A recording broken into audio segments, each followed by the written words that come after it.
Nakailang ano ka na? Ha? Ha?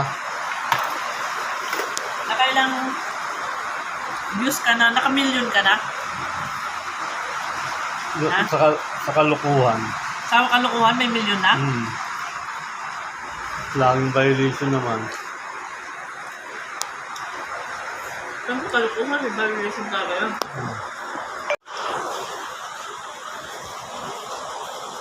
Nandito naman tayo sa kabilang bahay. Tayo nga sa kabila, ngayon nandito naman. Banana loaf na ano, okay sa mga diabetic, kasi kulang sugar. Tapos, kunti lang yung ano, oil. Kunwari, nabawasan yung ano, yung calories. Pero hindi siya masarap. Pwede na siyang pagtsagaan.